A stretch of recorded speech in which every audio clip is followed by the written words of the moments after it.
sikat ako, madaming views.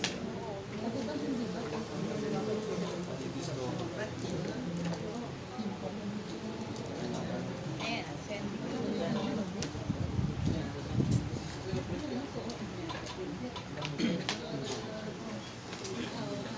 Yan, pwede mo ito mag-i-isang review coverage. Hindi na talaga. Tapos bigla bigyan na ano.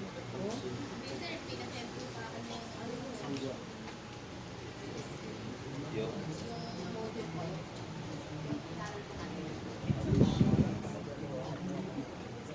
ano, meron na lang tanong?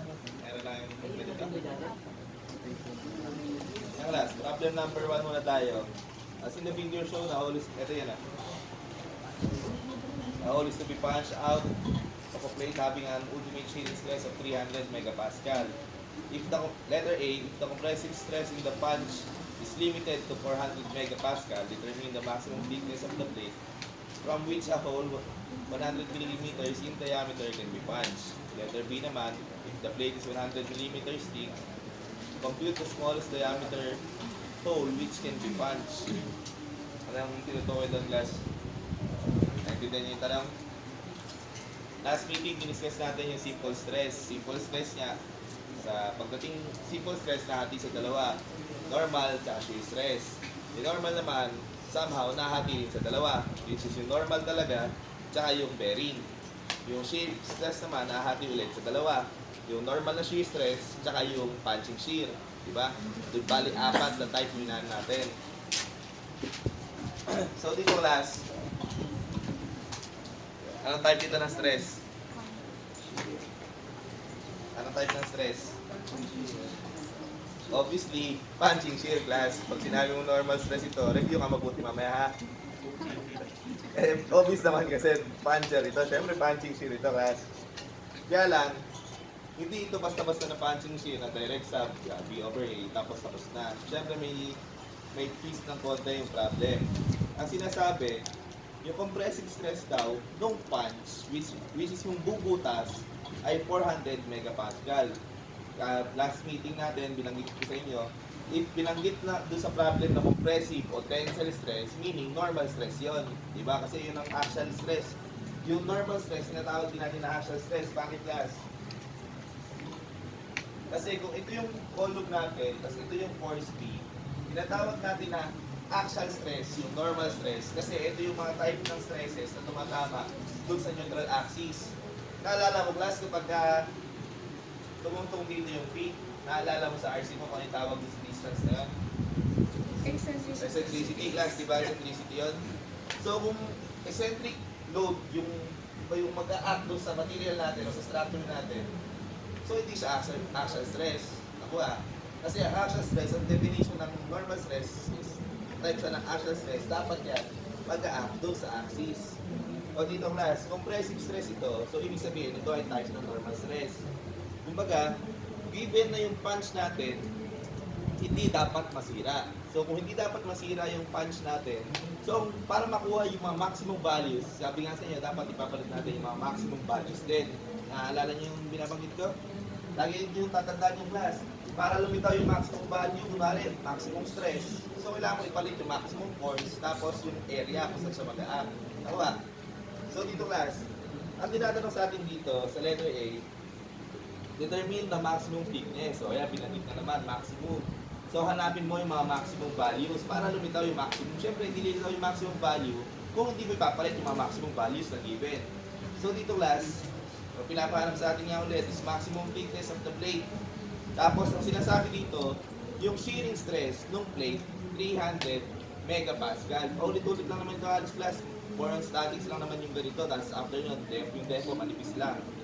Plus sinasabi dito, ultimate shearing stress of 300 megapascal. Yun yung sa plate. Yun yung shearing stress nung bubutasin.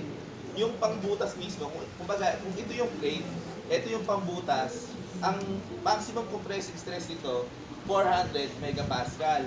Tapos yung maximum shearing stress nitong plate, 300 megapascal.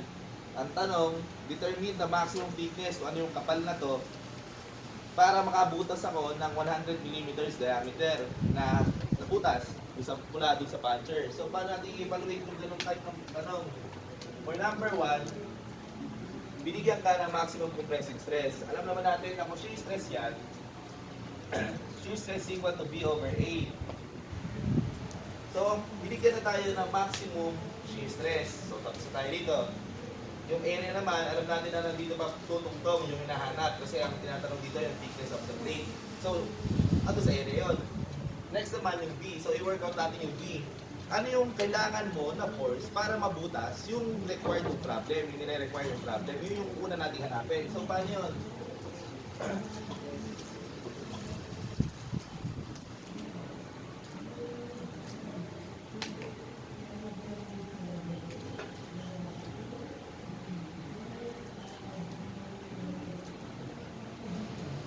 Ayan, class. Ito yun, no? Yung part na to. Tignan nyo, ha? Ang hinahanap natin, yung T na magtutulak para doon sa kabiyak ng bilog nito, yung mismong plate, kumiwalay itong bilog na to. Nakuha nyo yung tinatanong ng problem? Diba, may plate tayo na rectangular. Yes, natin rectangular plate. O, meron tayong rectangular plate. Kumbaga, yung pinakabuo. Ang goal natin, pag ginamitan ng puncher, doon sa buo na yun, makabutas tayo ng 100 mm diameter na plate. Nabutas pala. Ang tinatanong lang, ano dapat yung thickness. So, paano nilitaw? Marirealize din natin na kaya pala thickness ang hinahanap. Kasi kung ang goal natin, mula sa rectangular plate, bumutas tayo ng bilog. Ang magre-resist na area doon, yung circumference ng bilog multiplied by thickness ng plate. Nakuha? Na-imagine nyo? Kunwari class, kunwari, ito yung plate natin. Ang goal natin, yung puncher natin na to, butasin yung plate. So, ano yung nag-resist? Yung circumference itong nung puncher, tapos yung thickness ng plate. Kasi yun yung mabubutas na portion, di ba? Paano, ano ba yung tinitignan doon, class? Imagine niyo yung butas na to. Yung mismo nasa loob na area, yun yung nag-resist. So, ano yung area na yun? Yung area, yung bilog, yung pagkakabilog ng butas, at saka yung thickness. Nakuha. So, alam na natin yung shear stress, alam natin area, doon naman tayo sa force. Siyempre, ang main goal natin para lumitaw yung maximum value nga, papalitaw natin yung maximum na force. So, para nilitaw, gamitin mo yung maximum na capacity ng bubutas. Nakuha? Siyempre, ano ba yung maximum capacity ng bubutas? Ito i-base mo sa maximum, sa allowable stress niya. Binigyan tayo ng allowable stress. Ang sinabi, ang allowable compressive stress ng material ay equal sa 400 megapascal or newtons per square millimeter. Tapos class, anong formula ng stress? Ito ay equal sa P over A. Diba? Kaya lang, ano yung P over A? Yung P, unknown, yung area natin. Ano area, class? Ang compressive stress or tensile stress ay type ng normal stress, tama? Or action stress. So, kung normal stress ito, dapat perpendicular ito sa area na pinag-aakan niya. Kasi unless perpendicular, hindi normal stress yon. Dapat laging perpendicular kasi doon lang magiging normal. Kaya nga normal term, yung term na yun is perpendicular. So, kung hindi perpendicular, pakitandaan nyo mabuti. Kung hindi perpendicular yung force mo doon sa area, hindi normal stress yung pinigrade mo. Nakuha? Laging gano'n ang combination. For normal stress, for example, vertical yung force, horizontal dapat yung tatamaan na area. Nakuha? Yung shear stress naman, kung vertical yung force, vertical dapat yung area na tamaan. Kasi parallel dapat, dahil nga, di ba sliding yun? Or pagkapunit. Area na to class, ang goal natin, hanapin yung P na to, natutulak dito para humiwalay dun sa kabuuan. So obviously dito, saan tumatama yung P o saan normal yung P? Sa area ng bilog. Di ba class? Sa area ng bilog. So ano yung area ng bilog? Pi over 4 multiplied by 100 squared. Sa kinuha 100 kasi ang sinasabi, ang goal daw, mabutas yung 100 millimeters. So yung P natin ay equal sa P over pi over 4 times 100 squared is equal to 400. Ilan ito, class?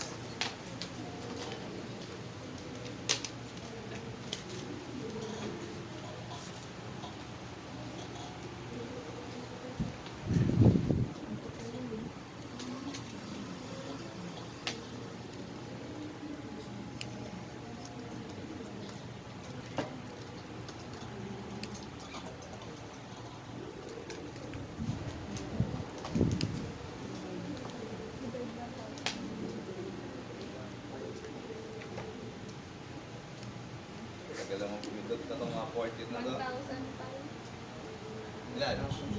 3,141. 1,005 kilonewtons na to, ha? Kilonewtons ito talaga, ha?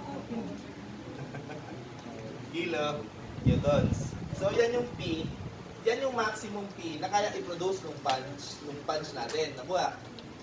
So, yan yung maximum P. So, ito yung maximum value na kaya nabubutas dito sa plate. At tinatanong lang, ano yung thickness ng plate natin dapat. So, anong class dapat ng thickness ng plate para kayanin butasin nun? So, determine natin. For shear stress, ang sinabi dyan, ang allowable shear stress ay equal sa 300 megapascal or newtons per square millimeter. Equal daw ito sa V over A. Kaya lang, ano ba yung V na to? Nag-iba ba yung variable na to? Opo, iba lang yung variable. Nag-iba ba yung force na to? Hindi po. Bakit? Di ba same na force lang naman yung tutulak na to galing sa puncher, yung compressive stress ng puncher. Di ba same lang naman siya kasi siya rin yung maximum force na bubutas dun sa plate natin. Nakuha? So, ibig sabihin, yung P pala na to, siya rin yung P na magkakos ng pagkabutas nito, ng butas na itong hole natin na to. Nakuha? Yung class, equal ito sa, yung V pala na yun, siya rin pala yung P. So, hindi talaga natin iniiba o hindi talaga maano yung formula na to. Ang depende lang ito talaga sa area kung saan nag-act. 1,000 pi, kaya lang class, kilonewtons ito, newton ito. So, times 1,000 pa ito. Saan pa possible mamali? Sa units. Kasi kapag naging inconsistent kayo sa unit, tatasawag yung decimal. Eh paano kung ang tanong sa'yo? 1 yung sagot, yung isa naman 0.001, yung isa naman 0.0. Eh doon ang kakatalo-talo class kapag hindi ka marunong tumingin ng units. Pag inconsistent yung sagot mo. 1,000 kilonewtons ito, 1,005 kilonewtons. Newtons ito, dapat ito informed din ng newtons. So times 1,000. Next naman, yung area natin, ano ba yung pinutas? Ang pinutas natin, yung plate. So, ano yung area ng nabutas? Yung area ng nabutas, yung nag-resist ay ito. At alam ko yung supply namin guys, ha? Ito, yung pagkabilog ng butas natin na to, tsaka yung thickness na to. Kasi, nung nakaka-experience ng shear stress o shear force yung plate natin, ito yung nagre-resist. So, since dito nagkaroon ng failure, ibig sabihin, ito yung nagre-resist. Di ba, sinasabi ko sa iyo, yung kaibigan mo, pwede bang ikaw yung nag-e-emote, tapos yung kaibigan mo umiiyak? Dapat ikaw yun, class. So, dito rin yung class. Ganun din, ito yung nai-stress, so dapat ito yung nasira. O, paligtarin natin, ito yung nasira, ibig sabihin, ito yung nai-stress. So, ito yung nag-resist, kasi ito yung nasira. Ngayon, class, ano yung area na yan? Yung circumference ng bilog, multiplied by thickness ng plate. So, ano ba yung circumference ng bilog, class? Pi r squared. Kaya lang, in terms ng D, pi d, circumference ng, ano ba yung circumference ng ano, class? 2 pi r. Yung ano naman, yung, pag in terms ng D, pi d. So, ano yung nawawala para maging area? Kasi take note, class, ito ay linear pa lang, di ba? Kailangan mo magiging square ito. So, i-multiply mo sa thickness. Kaya lang ano yung D? Sabi ng problem, ang required daw na D, ang required na mabutas natin na butas ay 100 mm. So, ang unknown na talaga dito, yung T. Ito daw dapat 100 mm. So, ang required natin na T,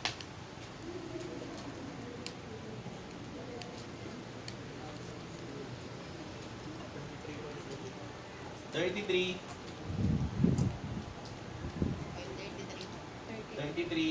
millimeters. Eh, kaya lang, ito yung tanong sa problem.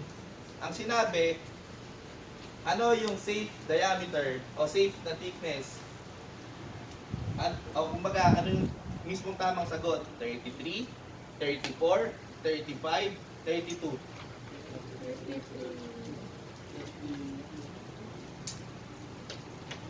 Anong class? Yung economical na thickness. O, di ba? Diyan na nagkakatalo-talo. Bakit ko ulit alam? Kasi nga, may pinag-eksperimentohan na ako na unang section. Yung nasa section ko dati. So, marunong silang mag-determine ng ganito. Alam nila yung principle. Kaya lang, may kinapos ng konti sa principle na alam.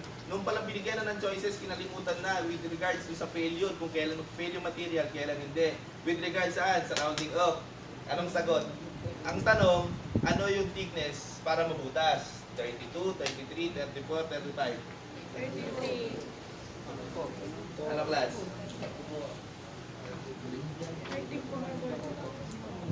Ano class? O, nahati na bigla. Isa-isayin natin. Ano yung choices? 32, 33, 34, 30. Padungdoy muna tayo sa 35. Imagine ha, gawin mong 35 ito, so lumaki. Multiply mo doon. Ano yung mangyayari sa force? Lalaki. Diba? So, lalaki yung force na required para mabutas yung plate.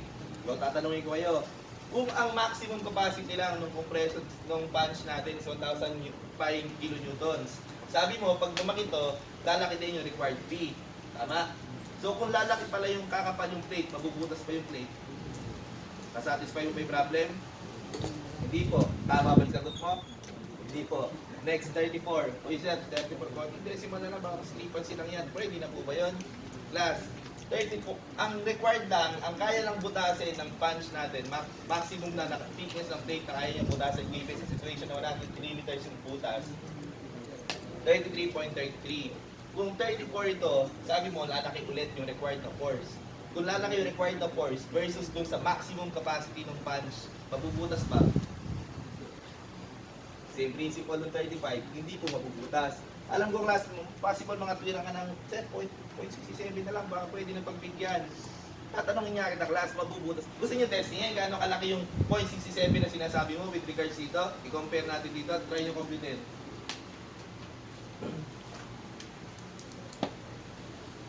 Balik na rin yung class, i-back solve nyo, imbis na yung P ang gamitin nyo, ito yung kumpletuhin nyo, 5, 100, ito naman 34.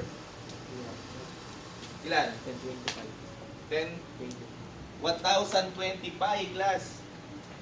So 25 kilonewtons pa yun, nawawala. 1,025 daw ito class, nakikita nyo na kung gaano kalaki yung epekto ng 0.67 na itinatawad mo.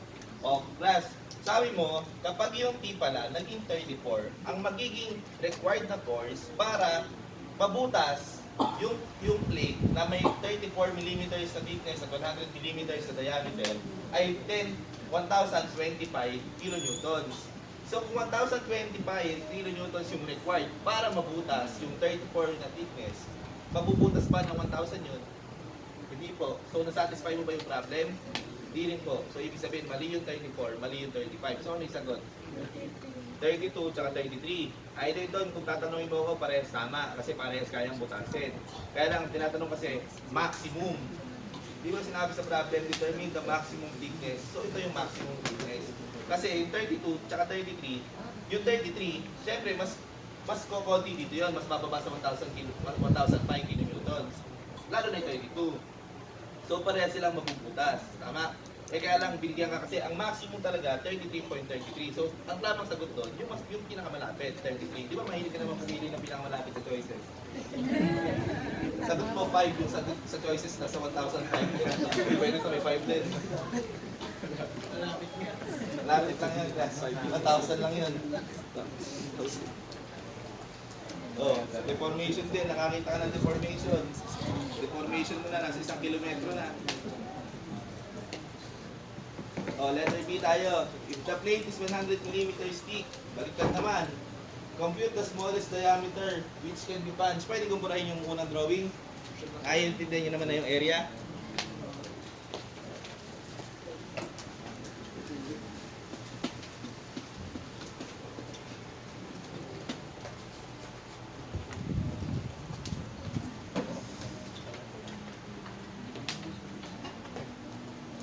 As for letter B, ang sinasabi naman dito, if the plate is 100 mm thick, compute the smallest diameter which can be punched. Paano gagawin yan, guys?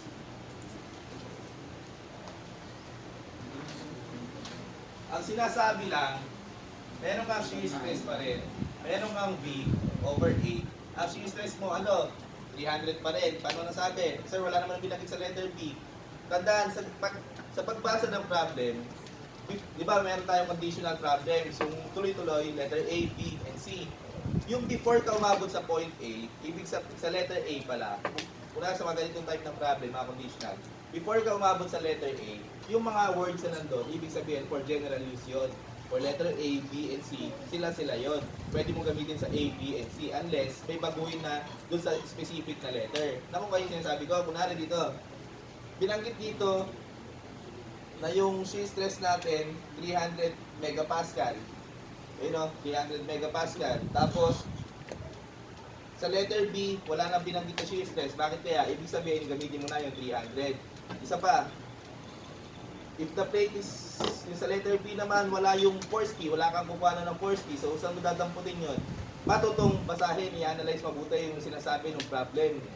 Yung condition ng letter A, if the compressive stress in the patch is limited to 400 megapascal, determine the maximum thickness. So alam naman natin na doon natin dinampot kanina yung P. Eh ngayon class, kung magbabago yung maximum compressive stress na yon, saan natin kukuha yung P? Wala. So ibig sabihin, yun pa rin yung gamitin. Hindi lang basta class ito, hinuhulaan na ano kaya magamit dito. Depende yung class, at least pasahin mabuti yung problem. Para hindi na mamali, kaya please magsagot eh. Ngayon class, 300 pa rin pala ito. 300 newtons per square millimeter. Ano yung force natin? 1,000 pi. 1,000 pi divided by, times 1,000 pi ito. Kasi kilonewtons, newtons na. Tapos pi, anong binigay naman ngayon? Ang binigay sa atin ngayon, yung thickness, kung plate, 100 millimeters. Ano yung hinahanap? Yung diameter ng butas. So ano yung di natin, class? Ilan? Mabilis na kayo ngayon, ha? 33.33 millimeters. Tama ba yan, class? Sulat mo muna, class, bago sabihin mali. Class, bakit mali ito? Napansin mo na para na tayo nagbubukan dito? So ito pala, magdududa ka na eh. Bakit nagtanong yung problem ng obvious o sobrang obvious? Di ba sa engineering, pag mukhang madali, mali? Ano class, nagpamali sa atin dyan? Yung force class, di ba? Bakit? Ang sinabi sa letter B, if the plate is 100 millimeters thick, compute the smallest diameter hole which can be punched. Tama yung process. Kaso, mali. Tama yung process, class. Tama ito. Tama ito. Ang mali talaga yung force P. Bakit? Class, kailan lumitaw yung force P? Lumitaw yung force P nung yung diameter 100. Eh ngayon ba, 100 millimeters ba yung diameter? Hindi na. Ano yung diameter, class, di ba? So, paano natin determine? Bumalik tayo sa pinakauna. Babalik tayo sa pinakaunang class. E then, 400 newtons per square millimeter equals P divided by pi over 4 D squared. So, yung P pala natin ay equal sa 100 pi D squared. Tama ba ako, class? 100 pi D squared, di ba? So, ito pala yung force P na gagamitin natin. Hindi yung 1,000 pi. Kasi yung 1,000 pi na condition, na-satisfy lang ito nung yung diameter natin, 100 millimeters. Eh kaya lang, hindi naman na 100 millimeters ngayon yung diameter. Actually, yung hinahanap. So, yung P pala natin, dependent sa diameter.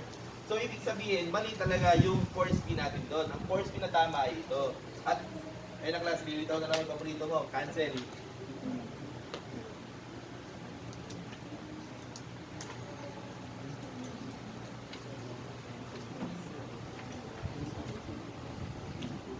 $100 pi D squared. So class, makakancel ito. Yan yung D natin. Hindi pa nabula yung kanina.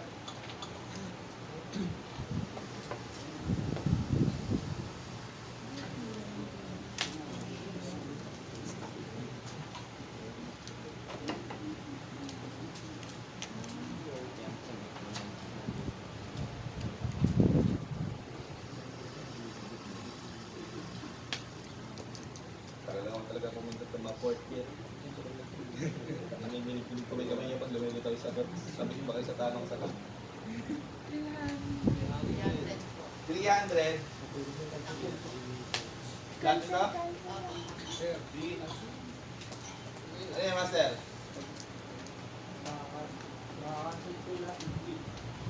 Ha? Bakit? Eh, yung D-square po yung nasa taas po ng Q, tapos D-square din po yung nasa baba. Hindi ito yung pinanggalingan natin eh. Ito ipapalit natin din sa force ngayon eh. 100 pi d squared. Tapos ito yung pi dt. Yun yung pinalit lang natin dito eh. 300 millimeters diameter.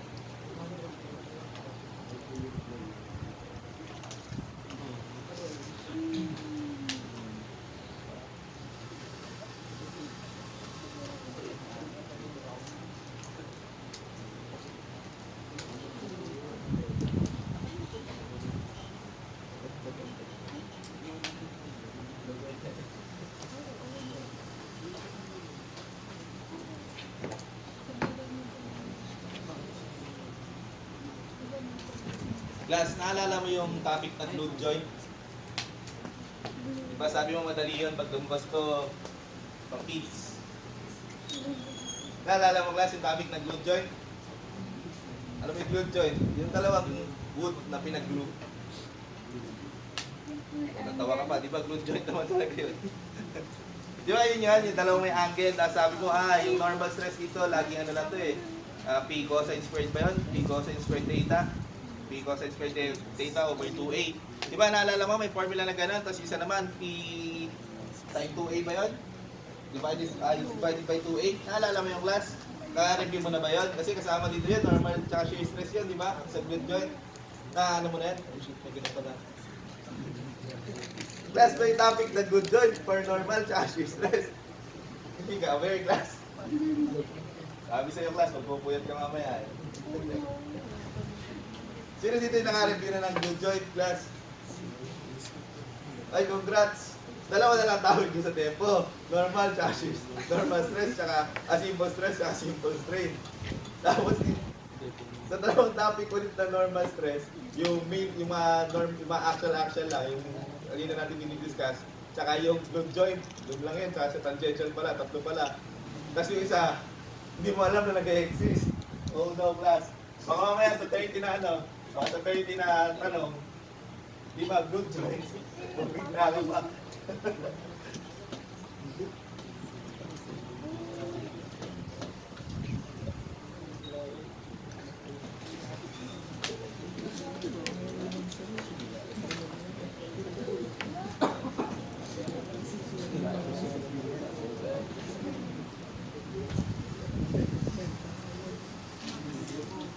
Ito yung class, oh. 2 blocks of food, kaya lang, hindi na ito pang discuss ng mga case-to-case basis na ganito yung course, ganito yung ganito yung ganyan. Hindi na pang discuss ng ganito ito kasi paulit-ulit lang naman yung mga type ng ganitong problem. So, i-discuss na lang natin yung general procedure. So, paano yun? Yung formula na kinakabisa mo,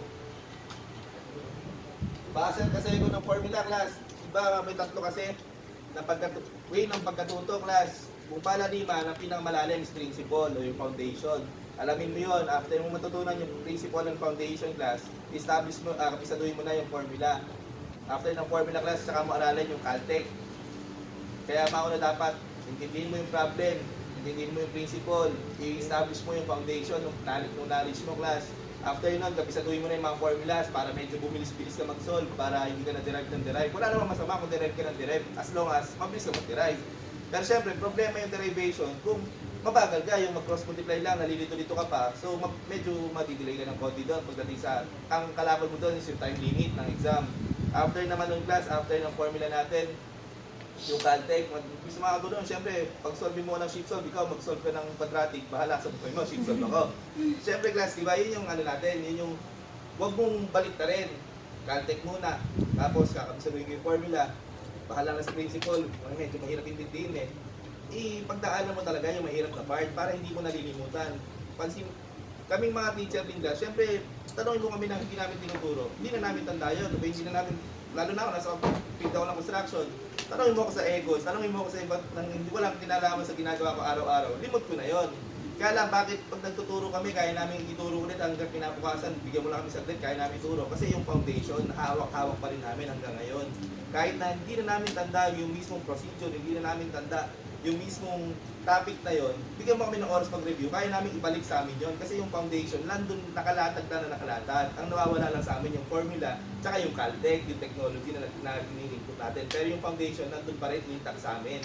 Yun yung benefit ng foundation. So ngayon, nasa school ka pa lang, assuming na gagraduate ka next sa summer, ngayong class, so assuming na nag-graduate ka around July, so magte-take ka ng November. So ngayon pa lang, establish mo na lagi yung foundation para kapag dating ng November, konting review na lang. Nung naalala ko, nung board exam ko dati class, electronics, tsaka JTech. JTech, sobrang bagsak ako nun. Hindi ako na natututong masyado sa JTech. Basta naiintindihan ko yung principle, pero kung pagkabisa doon yung mga formula, sobrang engot ko magkabisa class eh, mahina ako sa ganun. Pero lahat ng diniscuss ng mga teacher ko noon, natatandaan ko yung principle. So nung nag-board exam nga ako, weeks before board exam, tsaka ako na nireview yung buong Geotech, isang buong araw na nilaan ko, Geotech lang. Bakit? Eh hindi ko naman problema kasi umpisa pa lang, alam ko na ang problema ko sa Geotech, yung formula, yung mismong principle, naiintindihan ko siya, kaya kong aralin. So tiwala ako sa sarili ko nung time na yon. So nireview ko lang yung Geotech isang buong araw. Kasi yun, isang buong araw na Geotech lang yun. Tapos, malapit na board exam, malilimutan ko lang. Tsaka nagkabisa ng formula. Kaysa kakabisaduhin ko yung Geotech bungad pa lang, tapos malilimutan ko kasi hindi nga magaling magkabisa ng formula. Di ba, sayang yung aral ko. So, nireview ko yung pinakauna talaga yung foundation. Minaset ko lahat ng foundation. Tsaka na magkabisa ng formula kapag malapit na. Huwag yun yung galing na puro formula based ka, class. E paano kung tamaan ka ng kaba? Okay, ala na yung formula mo, class. Libot ko na. Sa ba, theory. Napakadami fixed-ended moments. Di ba, class? Napakadami. Depende yun, conditional yun eh. Pero alam mo sa theory, kapag may integral calculus, puro general formula lang kakabisaduhin mo, tapos integrate mo, tapos lahat yun, lilitaw lahat ng formula na yun. So, hindi mo kailangan kabisaduhin. Tapos sa board exam, anong assurance mo na yung topic na theory, lilitaw sa board exam? Hindi naman pinimis yun kasi, minsan wala. O, ano rin sa theory na yun, let's say lumitaw yung theory na subject sa board exam. Anong assurance mo na yung kinabisa mo ng formula, lilitaw sa board exam? Gusto mong kuha ni probability ng class, out of napakaraming topics sa civil engineering board exam, sinusugalan mo talaga? Sinusugalan mo na lilitaw to? Class, napakababa ng chance na lumitaw yung sinasabi mong lilitaw. Kaya huwag mong iasa. So, ang naging strategy ko nun, bakit ko kakabisaduhin yung isang bagay na hindi ko naman sure kung lilitaw? So, huwag ko kabisaduhin. Aralin ko paano i-derive. Para kapag lumitaw siya, i-derive ko na lang. Hindi ko kinabisa. Principle lang kasi derivation eh. Hindi mo naman kailangan plus magkabisa kung derivation yung ginagawa mo kasi lahat yun principle based lang. Parang yung sa Hooke's law yung ginawa natin last time, yung P over A, paano gumito yung deformation. Eh di ba wala naman tayong kinabisa doon. Simple stress, P over A. Tapos Hooke's law naman, alam natin doon pala sa definition ng Hooke's law ay ng deformation, ng normal strain, deformation per unit eh. O dahil ganun lang natin yung class. Magbuka na tayo magaling, di ba? Yan sinasabi class, kung kayo magkabisa. Kung hindi nyo kayang kabisa doon sa may clip aralin nyo i-derive. Kung ganun din ito, yung blue joint na problem, hindi ito pang type ng mga problem na masterin mo lang. Paulit-ulit lang ito class eh. Niloloko lang ang sarili, ginagawa na magaling sarili mo class. Aralin mo i-derive. Pag naaral mo yung main na procedure nito, tapos yung blue joint. So, i-discuss natin yung blue joint. Paano nga ba? Ang type ng blue joint problems class, halos dalawa. Isang patayo, tsaka isang nakapahiga na blue joint. Tumulong tayo sa patayo. Yung sinasabi mo ng kinakabisa mo ng formula, since may angle doon, kung careless ka na naman, at kabisa ka ng formula ng blue joint, yung angle ng para doon, with respect sa horizontal, ito yun yung i-derive natin. Ito yun, no? So, paano na? Binigyan ka ng problem, yung angle, dinampot mo dito. Eh, ikaw, si Boy, kabisa ka lang, hindi mo inintindi yung principle, hindi mo rin tinignan kung paano dinerive yung formula mo. Di ba, lagi ko ine-emphasize sa discussion, kung lagi kang matay class, sinasabi ko doon na lahat ng formula may limitations and boundaries. So, mayroon lang time na pwede mong gamitin, may time na hindi mo pwedeng gamitin. O, dito class, pag binigyan ka ng angle na ganito, kabisado may formula, typical na problem lang ng blue joint yun, malamang tatama ka. Pero kung hindi mo alam na yung angle na yun, dinampot mula sa horizontal, eh ang binigay sa problem, sa actual problem, dinampot sa vertical. So mali na yung alam mo. So i-derive mo, nandun sa choices, mali ka. So magugulit ka pa, magkabagsak, kasama pa lang po si Derek. Pero class, ito yun, para hindi ka kabisa na kabisa. I-derive natin.